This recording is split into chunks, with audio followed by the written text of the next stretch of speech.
বাবার পাঠানো মেসেজটা তখনও ফোনের স্ক্রিনে জ্বলছিল। আজ থেকে তুই আমার কাছে মৃত, আর কোনোদিন আমাদের সাথে যোগাযোগ করার চেষ্টা করবি না। আমি শুধু রিপ্লাই করেছিলাম, আচ্ছা। তার ঠিক 10 মিনিট পর আমি এমন একটা কাজ করেছিলাম যেটা আমার পুরো পরিবারকে ধীরে ধীরে ভেঙে ফেলতে পারত। কারণ তারা কেউই জানতো না যে মেয়েটাকে তারা বছরের পর বছর তুচ্ছ করেছে, সেই মেয়েটাই চুপচাপ তাদের পুরো সংসার টেনে নিয়ে যাচ্ছিল। রাত তখন 10টা 17।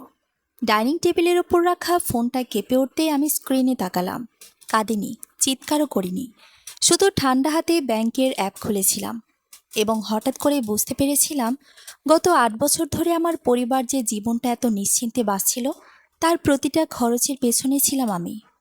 আমার নাম নীলাঞ্জনা রহমান, বয়স 32, আর আমার পরিবারের কাছে আমি ছিলাম একটা বিরক্তিকর মেয়ে যে ঢাকা বিশ্ববিদ্যালয়ে অর্থনীতি পড়েছিল, পরে একটা কর্পোরেট অফিসে ঢুকে কম্পিউটারে হিসাব করা টাইপের চাকরি করে, যে গুলশানে না থেকে মিরপুরের একটা শান্ত ফ্ল্যাটে একা থাকে, যে পুরনো একটা সাদা গাড়ি চালায়, যে ফেসবুকে দামি রেস্টুরেন্টে ছবি দেয় না, ব্র্যান্ডেড ব্যাগ দেখায় না, কিংবা নিজেকে নিয়ে বড় বড় গল্প করে না।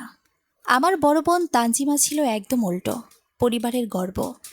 বিয়ের পর বনানীতে ডুপ্লেক্স বাসা, স্বামী নামকরা ডাক্তার, দেশের বাইরে ট্যুর, দামি শাড়ি, পার্লারে ঘন্টার পর ঘন্টা কাটানো জীবন। মা যখন আত্মীয়দের সামনে মেয়ের কথা বলতেন, তানজিমার নামের সময় তার গলায় গর্ব টপটপ করে পড়ত। আর আমার ছোট ভাই রাফি ছিল বাবার অহংকার।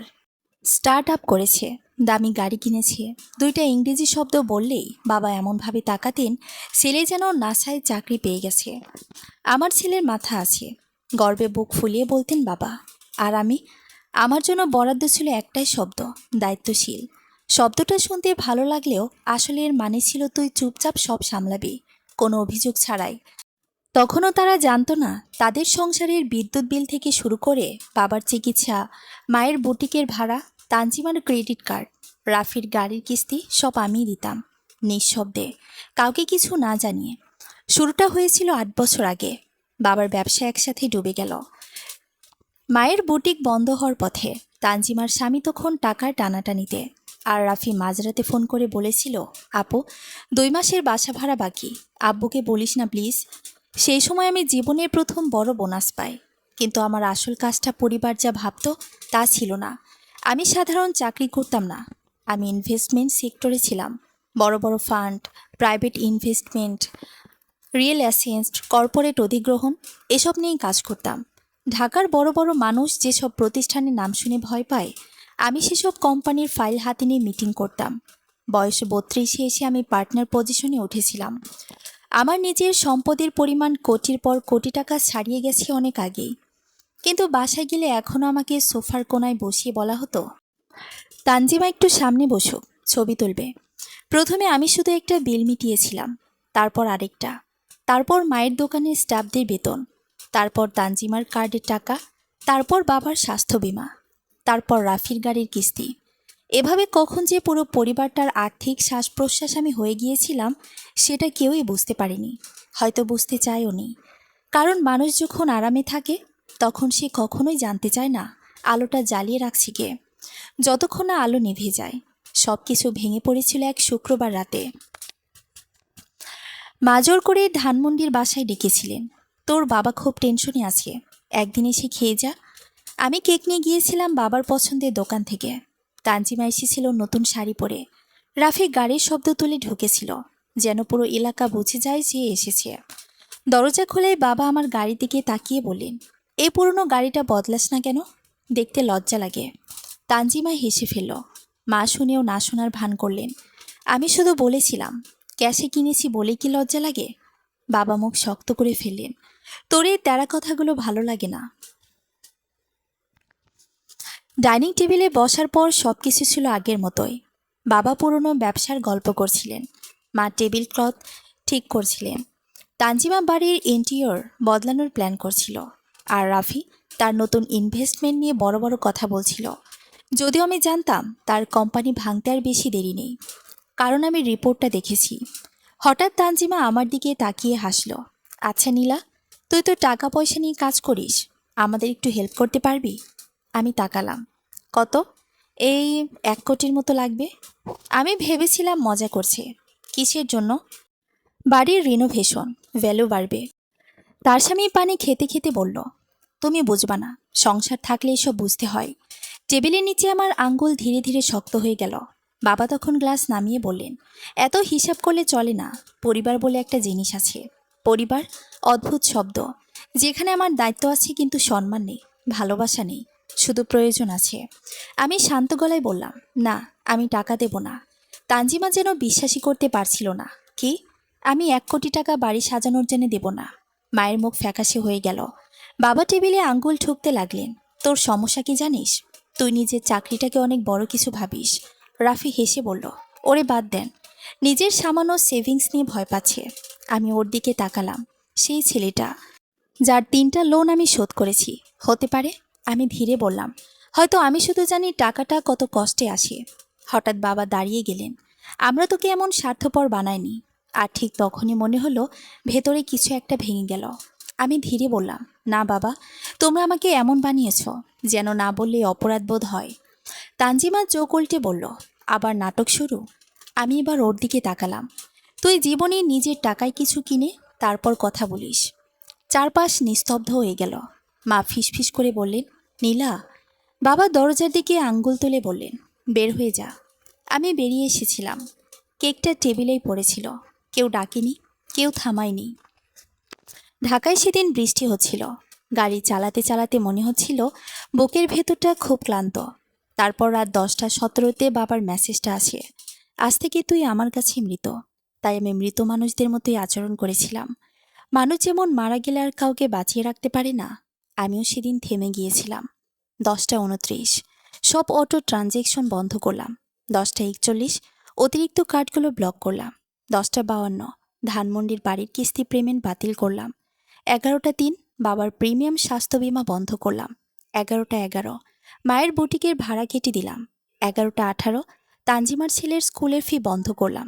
11টা 26, রাফির গাড়ির কিস্তি স্থগিত করলাম, পরিশোধ না, শুধু পরিষ্কার হয়ে যাওয়া। যে টেবিলে তোমার জন্য এক মুঠো সম্মানও নেই, সেখানে বসে আজীবন খাওয়ার দায়িত্ব তোমার না। পরদিন সকাল 7টা 4, ফোন থামছিল না। মা, তানজিমা, রাফি, অচেনা নাম্বার। আমি ধরিনি। কফি বানিয়ে ল্যাপটপ খুলে বসেছিলাম আর দেখছিলাম একটা পরিবার ধীরে ধীরে কাঁপতে শুরু করেছে। তানজিমার মেসেজ, কার্ড কাজ করছে না কেন? স্কুলে কি লজ্জা? রাফি, তুই সীমা ছাড়িয়ে যাচ্ছিস। ব্যাংক থেকে ফোন দিচ্ছে। মা, মা, তোর বাবা অসুস্থ হয়ে গেছে, সব ঠিক করে দে। বাবা কোনো মেসেজ দেননি, বারবার কল করেছিলেন। 13 নম্বরে আমি রিসিভ করি। তুই কি করেছিস? চিৎকার করে উঠলেন তিনি। একবারও মা বলেননি। আমি শান্ত গলায় বললাম, যেটা আমার ছিল সেটা বন্ধ করেছি। তিনি হেসে উঠলেন, কঠিন তিক্ত একটা হাসি। নিজেকে খুব গুরুত্বপূর্ণ ভাবিস? আমি কফির কাপের দিকে তাকিয়ে বললাম, আপনি তো বলেছিলেন আমি মৃত। মৃত মানুষ বিল দেয় না। ওপাশে কিছুক্ষণ চুপ। তারপর মায়ের কান্নার শব্দ, তানজিমার চিৎকার, রাফির অস্থির গলা। বাবা এবার নিচু স্বরে বললেন, নীলা, খেলা বন্ধ কর। আজকের মধ্যে সব আগের মতো করে দিবি। না। মানে? মানে না। হঠাৎ তার নিঃশ্বাস বদলে গেল। আর আমি সেই মানুষটাকে শুনলাম, যাকে আমি ছোটবেলা থেকে ভয় পেতাম। তুই বুঝতেই পারছিস না কি শুরু করেছিস। আমি খুব ভালো করেই বুঝছি। না, তুই কিছুই বুঝিস না। তারপর কাগজ নড়ার শব্দ পেলাম। অনেকগুলো ফাইল, অনেক কাগজ। ভাবছিস টাকা তোকে বাঁচাবে? আমার বুকের ভেতরটা ঠান্ডা হয়ে গেল। কি বলতে চাইছেন? বাবা ধীরে হাসলেন, ভয়ঙ্কর সেই হাসি। শুধু তুই না, হিসাব ঘোরাতে আমরাও জানি। ঠিক তখনই আমার ব্যাংক ম্যানেজারের কল এলো। আমি বাবার ফোন কেটে দিয়ে সেটা রিসিভ করলাম। ম্যাম, জরুরি একটা ব্যাপার আছে। জি। আপনি যেসব ট্রানজ্যাকশন বন্ধ করতে বলেছেন সেগুলো প্রসেস করতে গিয়ে একটা ক্রস গ্যারান্টি বের হয়েছে। আমি খচকে গেলাম। কিসের গ্যারান্টি? রহমান কনস্ট্রাকশনের একটা ব্যবসায়িক ঋণ। আমার হাত থেকে কফির কাপ ভেঙে পড়ে গেল। আমি কোনো ঋণে সাইন করিনি। ওপাশে কয়েক সেকেন্ড নীরবতা। তারপর খুব ধীরে মানুষটা বলল, ম্যাম, আপনার সিগনেচার আছে এখানে। আমার পুরো শরীর ঠান্ডা হয়ে গেল। ফাইলটা খুললাম। কাগজ, ডকুমেন্ট, স্ট্যাম্প, আমার জাতীয় পরিচয়পত্রের কপি, আমার নাম, আমার জাল সই। আমি 3,50,00,000 টাকার লোন। হাত কাঁপতে শুরু করলো। আমি দ্রুত নিচে স্ক্রল করলাম। তারপর দেখলাম দ্বিতীয় গ্যারান্টারের নাম, তানজিমা রহমান, আমার বড় বোন, যে সেদিন আমাকে স্বার্থপর বলেছিল, যে আমার কাছ থেকে 1 কোটি টাকা চাইছিল, সেই আমার নাম ব্যবহার করে লোনে সাইন করেছে। আমার নিঃশ্বাস আটকে আসছিল। ঠিক তখন বাবার একটা ভয়েস মেসেজ আসে। আমি প্লে করলাম। তার গলায় আর রাগ ছিল না, ছিল ভয়। নীলা, কোনো বোকামি করিস না, ঢাকায় আয়। তুই অনেক কিছু জানিস না, তানজিমা সম্পর্কে, রাফি সম্পর্কে, এমনকি নিজের সম্পর্কেও না। আমার শরীর অবশ হয়ে গেল, কারণ ভয়েস রেকর্ডটা শেষ হওয়ার আগ মুহূর্তে পেছন থেকে মায়ের একটা চিৎকার ভেসে এলো। ওকে কখনো বলো না যে ও আমাদের পছন্দের সন্তান ছিল না। তারপর হঠাৎ করে রেকর্ডিংটা কেটে গেল। রেকর্ডিংটা শেষ হওয়ার পরও আমি কয়েক সেকেন্ড ফোনটা হাতে নিয়ে বসেছিলাম। মায়ের সেই কথাটা মাথার ভেতর ঘুরছিল। ওকে কখনো বলো না যে ও আমাদের পছন্দের সন্তান ছিল না। পছন্দের সন্তান না, তাহলে আমি কে ছিলাম? একটা দায়িত্ব, একটা এটিএম, নাকি এমন কেউ যাকে শুধু প্রয়োজনের সময় মনে করা হয়? আমার বুকের ভেতরটা ধীরে ধীরে ফাঁকা হয়ে যাচ্ছিল। ঠিক তখনই আবার ব্যাংক ম্যানেজারের কল। ম্যাম, আপনি ঠিক আছেন? আমি ঠোঁট ভিজিয়ে বললাম, ডকুমেন্টগুলো আমাকে মেল করুন, সবগুলো। জি ম্যাম, কিন্তু আরেকটা সমস্যা আছে। আমার মাথা ধক করে উঠল। আর কি? লোনটা 3 মাস ধরে ডিফল্ট অবস্থায় আছে। আমি চেয়ার ছেড়ে উঠে দাঁড়ালাম। কি? জি ম্যাম, গত 3টা কিস্তি পরিশোধ হয়নি। যেহেতু আপনি কো গ্যারান্টার, ব্যাংক এখন আপনার অ্যাকাউন্টও পর্যবেক্ষণে রেখেছে। আমার নিঃশ্বাস ভারী হয়ে গেল। মানে শুধু জালছই না, ওরা আমাকে পুরোপুরি ফাঁদে ফেলেছে। আমি দ্রুত ল্যাপটপ খুললাম, রহমান কনস্ট্রাকশনের ফাইল বের করলাম। কোম্পানিটার নাম আমি আগে দেখেছি। বাবা আর রাফি মিলে 2 বছর আগে শুরু করেছিল। তখন বলেছিল ছোটোখাটো প্রজেক্ট। আমি বিশ্বাস করছিলাম, কিন্তু ফাইল খুলতেই বুঝলাম ব্যাপারটা ছোটোখাটো না।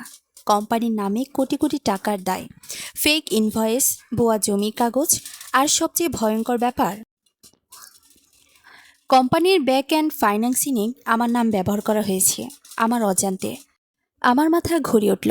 ঠিক তখন দরজার বেল বাজল। রাত প্রায় 12:30। আমি স্থির হয়ে গেলাম। দ্বিতীয়বার বেল বাজতেই ধীরে ধীরে দরজার কাছে গেলাম। পিফলে চোখ রাখতে বুক কেঁপে উঠল। তানজিমা। চোখের কাজল ছড়িয়ে গেছে, চুল এলোমেলো। জীবনে প্রথমবার তাকে এত অসহায় লাগছিল। দরজা খুলতে সে প্রায় ভেতরে ঢুকে পড়ল। নীলা, প্লিজ আগে দরজা বন্ধ কর। আমি ঠান্ডা গলায় বললাম, কেন এসেছিস? সে কাপা হাতে ব্যাগটা নামালো। তারপর ফিসফিস করে বলল, ওরা আমাদের শেষ করে দেবে। আমার ভ্রু কুঁচকে গেল। ওরা? তানজিমা চারপাশে তাকালো, কেউ যেন শুনে ফেলবে। তারপর খুব আস্তে বলল, রাফি যাদের কাছ থেকে টাকা নিয়েছে। আমি স্তব্ধ। ব্যাংকের লোন? সে মাথা নাড়ল। না, বাইরের টাকা। আমার বুক ধীরে ধীরে ঠান্ডা হয়ে যাচ্ছিল। কত? তানজিমা ঠোঁট কামড়ে ধরল। প্রায় 7 কোটি। আমি বিশ্বাস করতে পারছিলাম না। 7 কোটি? সে এবার কেঁদে ফেলল। ও বলেছিল সামনে ফেলবে।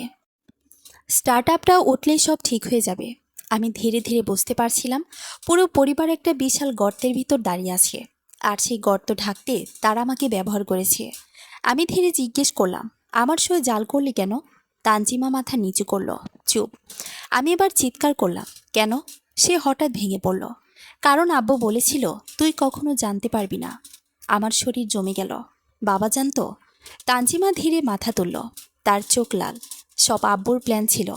মুহূর্তের মধ্যেই যেন পুরো পৃথিবী নিঃশব্দ হয়ে গেল। আমি সোফায় বসে পড়লাম। তানজিমা কাঁদছিল।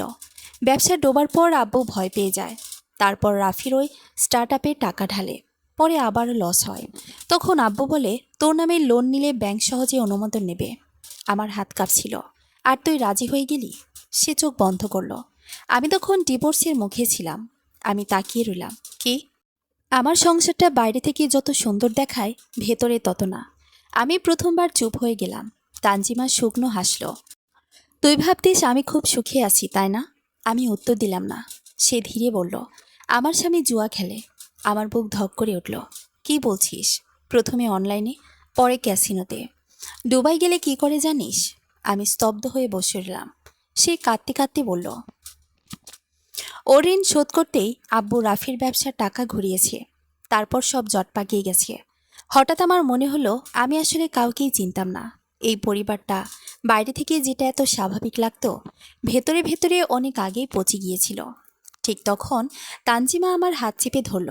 নীলা, তুই পুলিশে যাস না প্লিজ। আমি ধীরে হাত সরিয়ে নিলাম। তুই আমার পরিচয় চুরি করেছিস। সে কাপা গলায় বলল, আমি জানি। আমাকে জেলে পাঠানোর মতো কাজ করেছিস। আমি জানি। তারপর হঠাৎ সে এমন একটা কথা বলল যেটা শুনে আমার পুরো শরীর অবশ হয়ে গেল। কিন্তু তুই জেলে গেলে আব্বু বেঁচে যাবে। আমি জমে গেলাম। মানে? তানজিমা চোখ নামিয়ে ফিসফিস করে বলল, সব কাগজই তোর নাম। যদি কেস হয়, দায় তোর ওপর যাবে। আমার মাথার ভেতর শব্দ হতে লাগলো, না না না, এটা অসম্ভব। আমি তো কিছুই করিনি। কিন্তু কাগজ, সিগনেচার, ডকুমেন্ট সব তো আমার নামে। আমি হঠাৎ বুঝলাম কেন বাবা এত শান্ত ছিল শেষে। কারণ তিনি জানতেন আমি যদি মুখ খুলি সবার আগে ডুববো আমি নিজেই। ঠিক তখনই আমার ফোনে একটা নোটিফিকেশন আসে, অজানা নাম্বার, একটাই ছবি। আমি খুললাম। তারপর বুকের ভেতরটা বরফ হয়ে গেল। ছবিটা ছিল আমার। আমি দাঁড়িয়ে আছি একটা বিল্ডিংয়ের সামনে। আজ রাতের ছবি। মানে কেউ আমাকে অনুসরণ করছে। তার নিচে একটা মেসেজ, ফ্যামিলি ম্যাটার বাইরে নিলে পরে ছবিটা সুন্দর হবে না। আমার আঙ্গুল ঠান্ডা হয়ে গেল। তানজিমা ছবিটা দেখে ফ্যাকাশে হয়ে গেল। ওরা তোকে খুঁজে পেয়েছে। আমি ধীরে তাকালাম। কারা? সে ঠোঁট কাঁপিয়ে বলল, যাদের কাছ থেকে রাফি টাকা নিয়েছে। ঠিক তখন নিচে ব্রেক কষার শব্দ হলো। তারপর কালো কাচের একটা গাড়ি এসে থামলো আমার বিল্ডিংয়ের সামনে। আর তানজিমা হঠাৎ ফিসফিস করে বলল, ওরা এসে গেছে। আমার পুরো শরীর জমে গিয়েছিল। বারান্দার পর্দার ফাঁক দিয়ে নিচে তাকাতে দেখলাম কালো রঙের ইউসিভি টার রাস্তার পাশে দাঁড়িয়ে আছে। ইঞ্জিন এখনও চালু, হেডলাইট নিভানো, কিন্তু গাড়ির ভেতরে কেউ আছে অনুভব করা যাচ্ছিল। তানজিমা আমার হাত শক্ত করে চেপে ধরল। লাইট বন্ধ কর। আমি দ্রুত ড্রয়িং রুমের লাইট নিভিয়ে দিলাম। ফ্ল্যাটটা অন্ধকার হয়ে গেল। শুধু রান্নাঘরের দিক থেকে ফ্রিজের হালকা গুঞ্জন আসছিল। আমার বুকের ভেতর ধোকপোক শব্দ এত জোরে হচ্ছিল, মনে হচ্ছিল বাইরেও শোনা যাচ্ছে। তুই আগে এসব বলিসনি কেন? আমি ফিসফিস করে বললাম। তানজিমা ঠোঁট কামড়ে ধরল, কারণ আব্বু বলেছিল সব সামলে ফেলবে। আব্বু সবসময় সেটাই বলে। আমার গলায় তিক্ততা চলে এলো। নিচে গাড়ির দরজার খোলার আওয়াজ হলো। তারপর ধীর পায়ের আওয়াজ। আমরা দুজনেই নিঃশ্বাস বন্ধ করে দাঁড়িয়ে রইলাম। একজন, দুজন, তিনজন বিল্ডিংয়ের ভেতরে ঢুকছে। আমার মাথা দ্রুত কাজ করতে শুরু করলো। আমি ফোন বের করে সিকিউরিটি ক্যামেরা অ্যাপ করলাম। লবির ক্যামেরায় তিনজন মানুষ দেখা যাচ্ছে, কালো পোশাক। একজনের হাতে ফোন, আরেকজন রিসেপশনের গার্ডকে কিছু দেখাচ্ছে। তারপর গার্ড মাথা নেড়ে লিফটের দিকে ইশারা করলো। আমার বুকের ভেতরটা ঠান্ডা হয়ে গেল। ওরা ওপরে আসছে। তানজিমা প্রায় কাঁদতে কাঁদতে বলল, নীলা প্লিজ কিছু কর। আমি দ্রুত নিজেকে সামলে নিলাম। ভয় পরে করা যাবে, এখন মাথা ঠান্ডা রাখতে হবে। আমি ফোন হাতে নিয়ে আমার পুরনো এক ক্লায়েন্টকে কল দিলাম। নাম আরমান সিদ্দিকী, ঢাকার সবচেয়ে বড় কর্পোরেট ল ফার্মগুলোর একটা মালিক। রাত 1টা বাজলেও সে ফোন ধরল। নীলা, আমার সাহায্য দরকার। আমার গলার টান শুনেই সে চুপ হয়ে গেল। কোথায় তুমি? মিরপুরে। আর কেউ আমার বিল্ডিংয়ে উঠছে। 2 সেকেন্ড নীরবতা। তারপর খুব শান্ত গলায় বলল, পুলিশ? না, ঋণের লোক। আমি অবাক হয়ে গেলাম। তুমি কিভাবে? কারণ রহমান কনস্ট্রাকশনের ফাইল আমি দেখেছি। আমার বুক কেঁপে উঠল। কি? আরমান নিচু গলায় বলল, তোমার বাবা গত মাসে আমার সাথে দেখা করেছিলেন। আমার হাত পা ঠান্ডা হয়ে গেল। কেন? তোমার নামে কিছু কাগজ বৈধ করার জন্য। আমার ভেতরে রাগ বিস্ফোরিত হতে লাগলো। আর তুমি? আমি রাজি হইনি। লিফট ওঠার শব্দ ভেসে এলো। 7, 8, 9। আমার ফ্লোর 11। আরমান দ্রুত বলল, শোনো, দরজা খুলবে না, আর এখনই বাসা ছাড়ো। কোথায় যাব? আমি লোক পাঠাচ্ছি। আমি কেটে দিলাম। তারপর তানজিমার দিকে তাকালাম। পেছনের সিঁড়িতে নামবো। সে কাপা গলায় বলল, ওরা যদি দেখে ফেলে? আমি ঠান্ডা স্বরে বললাম, তাহলে দৌড়াবি। ঠিক তখন টং, লিফট থামল। আমার পুরো শরীর শক্ত হয়ে গেল। ধীরে ধীরে করিডোরের পায়ের শব্দ। 1টা, 2টা, তারপর ঠক ঠক ঠক। দরজায় নক। কেউ খুব ভদ্রভাবে বলল, ম্যাম, কুরিয়ার আছে। আমার নিঃশ্বাস আটকে রইলাম। আবার নক। ম্যাম, দরজাটা খুলবেন? তানজিমা আমার হাত আঁকড়ে ধরল। আমি ধীরে মাথা নাড়লাম। না। তারপর কয়েক সেকেন্ড চুপচাপ। হঠাৎ ধাম। দরজায় জোরে আঘাত পড়ল। আমরা দুজনেই চমকে উঠলাম। আরেকটা ধাক্কা, ধাপ। দরজা খোলেন ম্যাডাম, কথা বলে চলে যাব। এবার গলায় ভদ্রতা নেই, শুধু হুমকি। আমি দ্রুত তানজিমাকে নিয়ে রান্নাঘরের দিকে গেলাম। সার্ভিস ডোর খুলে সিঁড়িতে নামলাম। ওপরে তখন আবার ধাক্কার শব্দ, ধাম ধাম। মনে হচ্ছিল দরজাটা ভেঙে ফেলবে। আমরা দ্রুত নিচে নামছিলাম। তানজিমা হাঁপাচ্ছিল। হঠাৎ সে থেমে গেল। নীলা, কি? সে ফ্যাকাশে মুখে বলল, আমার ফোনটা ওপরে রয়ে গেছে। আমি চোখ বন্ধ করলাম। ধুর, ওই ফোনে কি আছে আমি জানি না। মেসেজ, ডকুমেন্ট, কন্ট্রাক্ট, সব কিছু। আর যদি ওরা সেটা পেয়ে যায়? আমি দাঁত চেপে বললাম, ফোনে পাসওয়ার্ড আছে? তানজিমা চুপ। আমার বুক ধক করে উঠল। তানজিমা, পাসওয়ার্ড আছে? সে ধীরে মাথা নাড়ল। না। আমার মাথা ঝাঝা করতে লাগলো। ওপরে তখন দরজা ভাঙার প্রচণ্ড শব্দ। তারপর হঠাৎ চুরমার, দরজা ভেঙে পড়েছে। আমরা দুজনেই জমে গেলাম। এরপর কয়েক সেকেন্ড নীরবতা। তারপর খুব দূর থেকে একটা লোকের গলা ভেসে এলো, বস, মেয়েটার ফোন পাইছি। আমার বুকের রক্ত যেন শুকিয়ে গেল। আর ঠিক তখনই তানজিমা ফিসফিস করে এমন একটা কথা বলল, যেটা শুনে আমি সিঁড়িতেই থেমে গেলাম। নীলা, ওরা যদি ফোনটা খুলে ফেলে, তাহলে ওরা জেনে যাবে তুই আসলে কার মেয়ে। আমি ধীরে তার দিকে তাকালাম। মানে কি? তানজিমার চোখে আতঙ্ক। তুই আব্বুর মেয়ে না। আমার পৃথিবীটা যেন এক মুহূর্তেই থেমে গেল। সিঁড়ির মাঝখানে দাঁড়িয়ে আমি তানজিমার দিকে তাকিয়েছিলাম। মনে হচ্ছিল ওর কথা আমি ঠিক শুনিনি। কি বললি? তানজিমার চোখে পানি জমে উঠল। ওপরে তখন লোকগুলোর হাঁটার শব্দ। ওরা ফ্ল্যাট তছনছ করছে। কিন্তু সেই মুহূর্তে আমার কানে শুধু একটা কথাই বাজছিল, তুই আব্বুর মেয়ে না। আমি ধীরে ধীরে বললাম, তুই মিথ্যে বলছিস। তানজিমা মাথা নাড়ল। আমি চাইতাম এটা মিথ্যে হোক। আমার নিঃশ্বাস কেঁপে উঠল। মানে? সে দেয়ালে হেলান দিল। মনে হচ্ছিল এতদিন ধরে বুকের মধ্যে চেপে রাখা কিছু বেরিয়ে আসছে। তোর বয়স যখন 4, তখন আম্মু একবার বাসা ছেড়ে চলে গিয়েছিল। আমি কচকে গেলাম। এই গল্প আমি জানি। সবাই বলতো নানু অসুস্থ ছিলেন, ওটা মিথ্যে ছিল। তানজিমা ফিসফিস করে করল, আম্মু তখন অন্য একজনের সাথে ছিল। আমার শরীর ঠান্ডা হয়ে গেল। না না না, এটা সম্ভব না। তানজিমা কাপা গলায় বলল, আব্বু পরে সব জেনে যায়। আমার গলা শুকিয়ে গেল। তারপর তারপর আম্মু ফিরে আসে। আর আব্বু তোকে নিজের মেয়ে হিসেবেই বড় করে। আমি কয়েক সেকেন্ড কিছুই বলতে পারলাম না। মাথার ভেতর যেন শব্দ হচ্ছিল। ছোটবেলার কত দৃশ্য হঠাৎ পরিষ্কার হয়ে উঠতে লাগলো। কেন বাবা আমাকে কখনো পুরোপুরি আপন করেনি? কেন আমার প্রতি তার আচরণে সবসময় একটা দূরত্ব ছিল? কেন আমি যতই ভালো করি কখনো যথেষ্ট হয়নি? আমি দেয়ালে হাত রাখলাম। শ্বাস নিতে কষ্ট হচ্ছিল। ঠিক তখন ওপরে কারো গলা ভেসে এলো, সিঁড়ি চেক কর। আমরা দুজনেই চমকে উঠলাম। আমি দ্রুত নিচে নামতে শুরু করলাম। 10 তলা, 9 তলা, 8 তলা। তানজিমা হাঁপাতে হাঁপাতে বলল, নীলা, আমি দুঃখিত। আমি থামিনি। কারণ এখন কষ্ট পাওয়ার সময় না, এখন বাঁচতে হবে। নিচে পৌঁছাইতে দেখলাম সার্ভিস গেট অল্প খোলা। বাইরে রাতের ঠান্ডা বাতাস। রাস্তা প্রায় ফাঁকা। ঠিক তখন একটা কালো সেডান এসে থামল। ড্রাইভিং সিট থেকে একজন নেমে এলো। আমি চিনলাম, আরমানের লোক। নাম ফারহান। আগেও 2-1 বার দেখেছি। সে দ্রুত বলল, ম্যাম, গাড়িতে উঠুন। আমরা উঠে পড়লাম। গাড়ি দ্রুত বেরিয়ে গেল। আমি পিছনের কাচ দিয়ে তাকালাম। আমার বিল্ডিংটা দূরে সরে যাচ্ছে। মনে হচ্ছিল আমার পুরনো জীবনটাও ওখানেই পড়ে রইল। ফারহান রিয়ার ভিউ মিররে তাকিয়ে বলল, স্যার বলছে আপাতত সেফ হাউসেই নিয়ে যেতে। আমি ক্লান্ত গলায় বললাম, ওরা কারা? ফারহান কয়েক সেকেন্ড চুপ করে থাকলো। তারপর বলল, মতিন গ্রুপ। আমার বুক ধক করে উঠল। ঢাকার আন্ডারওয়ার্ল্ডের পরিচিত নাম। বাইরের ব্যবসায়ী, ভেতরে সুদের কারবার, জমি দখল, হুমকি। আমি ধীরে বললাম, রাফি ওদের কাছে 7 কোটি টাকা ধার নিয়েছে। ফারহান শুকনো হাসল। 7 কোটি অফিসিয়াল হিসাব। আমার বুক ঠান্ডা হয়ে গেল। মানে? সুদে আসলে এখন প্রায় 12। তানজিমা মুখ চিপে কাঁদতে লাগলো। আমি জানালার বাইরে তাকালাম। ঢাকার রাস্তা ফাঁকা, কিন্তু আমার মাথার ভেতর বিশৃঙ্খলা। জালসই, ঋণ, মাফিয়া, আর এখন আমি নাকি বাবার মেয়ে না। হঠাৎ আমার ফোন কেঁপে উঠল। অজানা নাম্বার। আমি রিসিভ করলাম। ওপাশে কয়েক সেকেন্ড নিঃশ্বাসের শব্দ। তারপর একটা মেলি কণ্ঠ, নীলা। আমি চমকে গেলাম। কণ্ঠটা পরিচিত, কিন্তু মনে করতে পারছিলাম না। কে বলছেন? মেয়েটা ধীরে বলল, আমি মেহরিন। আমার বুক কেঁপে উঠল। মেহরিন? আমার বিশ্ববিদ্যালয়ের বন্ধু, যার সাথে 10 বছর কথা হয়নি। তুই? শোন, সময় কম। তোর মা এখন হাসপাতালে। আমার নিঃশ্বাস আটকে গেল। কি হয়েছে?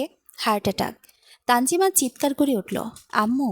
মেহরিন তাড়াতাড়ি বলল, আর একটা কথা, তোর বাবা এখন পুলিশের কাছে গেছে। আমার চোখ শুরু হয়ে গেল। কেন? ওপাশে কিছুক্ষণ চুপ।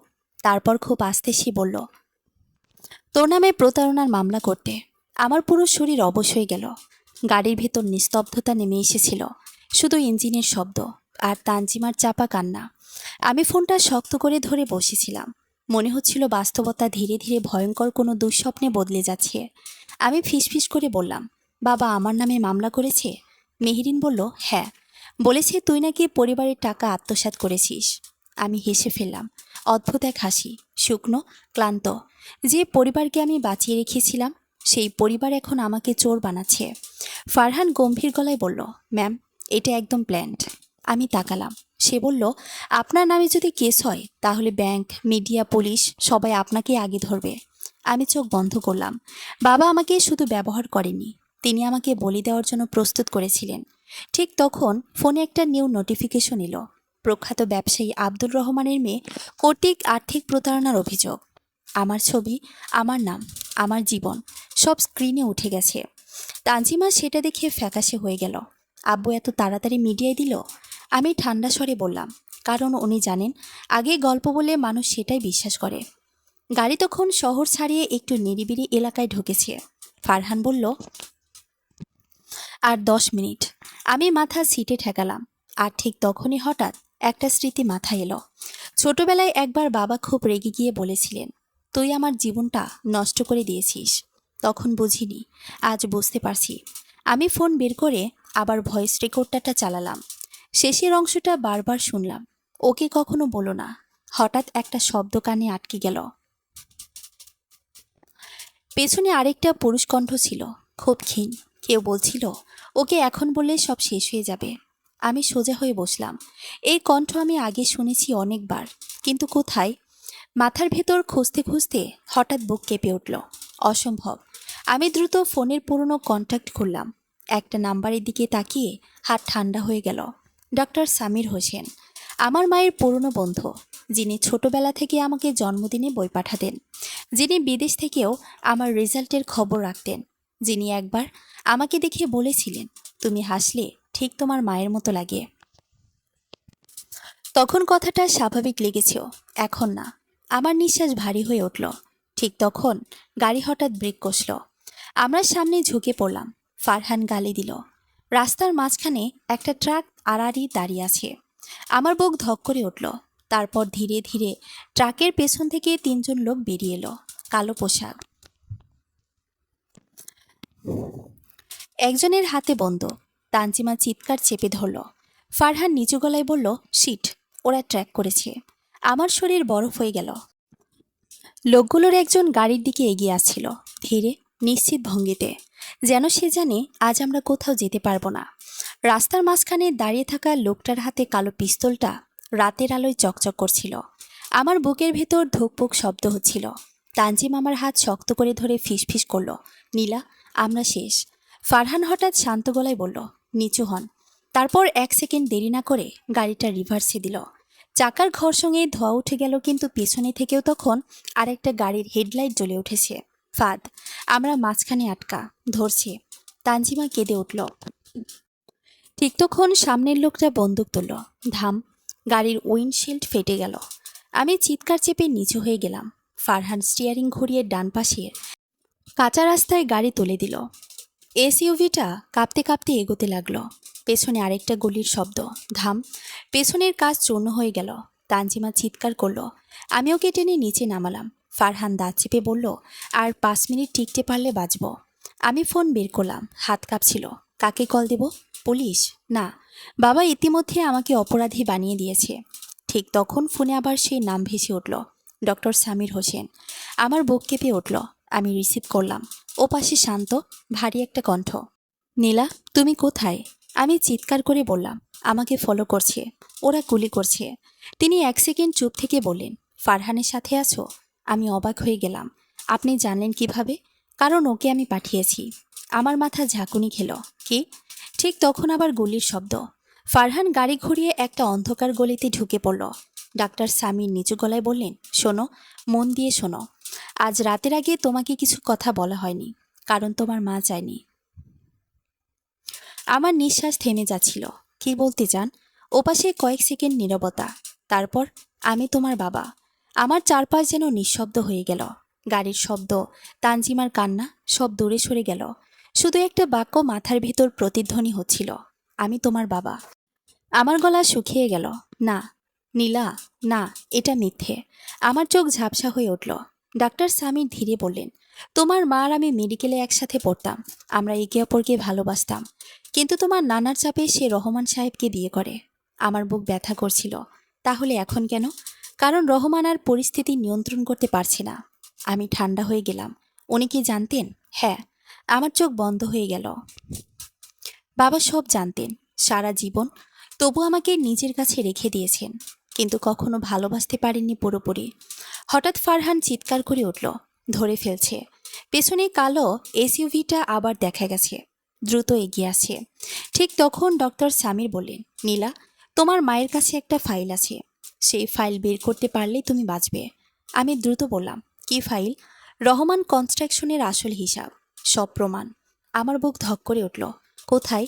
তিনি কিছু বলতে যাচ্ছিলেন, হঠাৎ ফোনের ওপাশে একটা বিকট শব্দ হলো, তারপর চিৎকার, কাঁচ ভাঙার আওয়াজ। আমি চমকে উঠলাম। হ্যালো। কয়েক সেকেন্ড নীরবতা। তারপর খুব দূর থেকে ডক্টর সামিরের কষ্টভরা গলা ভেসে এলো, ওরা আমাকে খুঁজে পেয়েছে। লাইন কেটে গেল। আমার হাত ঠান্ডা হয়ে গেল। আর ঠিক তখন সামনে একটা ট্রাক হঠাৎ গলি আটকে দাঁড়িয়ে পড়ল। Farhan break chapel. এসইউভি থেমে গেল। চারিদিক থেকে হেডলাইট জ্বলে উঠল। আমরা ঘিরে গেছি। চারপাশে অন্তত 6টা মানুষ দাঁড়িয়েছিল, কারো হাতে বন্দুক, কারো হাতে লোহার রড। হেডলাইটের আলো সরাসরি আমাদের চোখে পড়ছিল।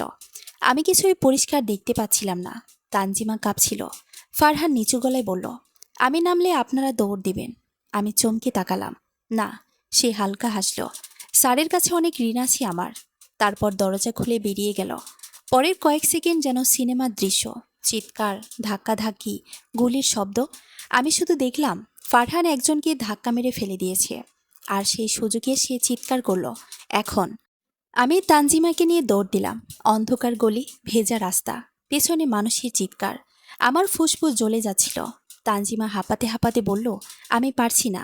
আমি ওকে টেনে নিলাম। ঠিক তখন সামনে একটা পুরনো বিল্ডিং চোখে পড়ল, আধা ভাঙা, গেট খোলা। আমরা ভেতরে ঢুকে পড়লাম। সিঁড়ির নিচে লুকিয়ে নিঃশ্বাস আটকে রইলাম। পেছনে লোকগুলো দৌড়ানোর শব্দ। একজন বলল, এই দিকে গেছে।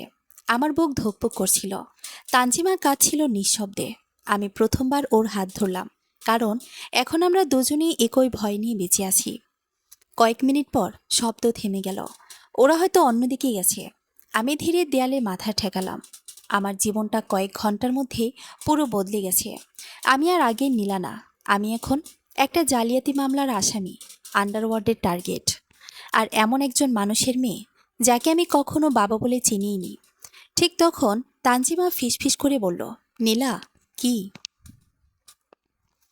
সে চোখ মুছে বলল, আম্মু ফাইলটা কোথায় রাখছি আমি জানি। আমি সোজা হয়ে বসলাম। কোথায়? তানজিমা ধীরে বলল, ধানমন্ডির বাড়িতে। আব্বুর স্টাডি রুমের পেছনে একটা সিক্রেট সেফ আছে। আমার বুক কেঁপে উঠল। তুই আগে বলিসনি কেন? সে মাথা নিচু করল, কারণ ওই সেফে শুধু ফাইল না। আমি কচকে গেলাম। আর কি আছে? তানজিমা ধীরে আমার দিকে তাকালো। তার চোখে ভয়। একটা ডিএনএ রিপোর্ট। আমার নিঃশ্বাস আটকে গেল। কার? সে ঠোঁট কাঁপিয়ে বলল, তোর। ঠিক তখন বাইরে আবার গাড়ির শব্দ ভেসে এলো। হেডলাইটের আলো ভাঙা জানালা দিয়ে ঢুকে পড়ল। ওরা আবার আমাদের খুঁজে পেয়েছে, আর এবার পালানোর রাস্তা খুব কম। আমার বুকের ভেতরটা ধীরে ধীরে শক্ত হয়ে উঠছিল। ভয় এখনও আছে, কিন্তু তার চেয়েও বড় কিছু জন্ম নিচ্ছিল, রাগ। সারা জীবন আমাকে ব্যবহার করা হয়েছে, মিথ্যা বলা হয়েছে, আর আজ আমাকে শেষ করে দেওয়ার চেষ্টা চলছে। আমি ধীরে দাঁড়িয়ে গেলাম। তানজিমা অবাক হয়ে তাকালো। কি করছিস?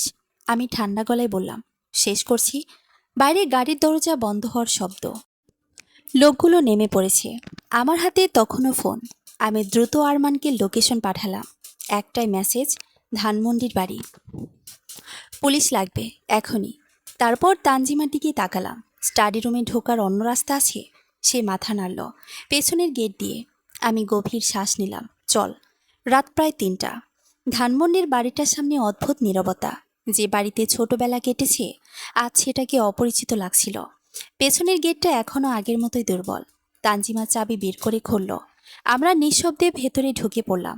ঘরের ভেতর অন্ধকার, দূরে দেয়াল ঘড়ির শব্দ, টিক টিক টিক। আমার বুক কেঁপে উঠছিল, কারণ আমি জানতাম আজকের রাতের পর আর কিছু আগের মতো থাকবে না। আমরা ধীরে স্টাডি রুমের সামনে পৌঁছালাম। দরজা আধ খোলা, ভেতরে আলো জ্বলছে। আমি থেমে গেলাম। তারপর শুনলাম বাবার কণ্ঠ, সব কাগজ কাল সরিয়ে ফেলতে হবে। আরেকটা কণ্ঠ, রাফি, নীলাকে আগে সামলান। আমার শরীর ঠান্ডা হয়ে গেল। বাবা নিচু গলায় বললেন, ও অনেক বেশি জেনে গেছে। তানজিমা কেঁপে উঠল। আমি ওর হাত চেপে ধরলাম। তারপর ধীরে দরজা ঠেলে ভেতরে ঢুকলাম। দুজনেই চমকে তাকালো। রাফির মুখ সাদা হয়ে গেল। বাবা কয়েক সেকেন্ড স্থির হয়ে রইলেন। তারপর ধীরে বললেন, তুই এখানে কেন এসেছিস? আমি এগিয়ে গেলাম আমার জীবনটা ফেরত নিতে। রাফি চিৎকার করে উঠল, আব্বু, ওকে বের করেন। আমি ওর দিকে তাকালাম। তুই আমার নামে ঋণ নিয়েছিস। সে চোখ সরিয়ে নিল। বাবা এবার ক্লান্ত গলায় বললেন, তুই বুঝবি না পরিস্থিতি। না। আমি চিৎকার করে উঠলাম, সারা জীবন এ কথাই শুনেছি। ঘর কেঁপে উঠল। আমার চোখে পানি চলে এসেছিল। আমি বুঝিনি কেন আমাকে কখনো যথেষ্ট মনে হয়নি, কেন আমি শুধু দায়িত্ব ছিলাম। আজ বুঝেছি। বাবা চুপ। আমি ধীরে বললাম, ডিএনএ রিপোর্ট কোথায়? রাফি আর তানজিমা দুজনেই স্থির হয়ে গেল। বাবার চোখ বদলে গেল। কয়েক সেকেন্ড কেউ কোনো কথা বলল না। তারপর তিনি খুব ধীরে চেয়ারটায় বসে বললেন।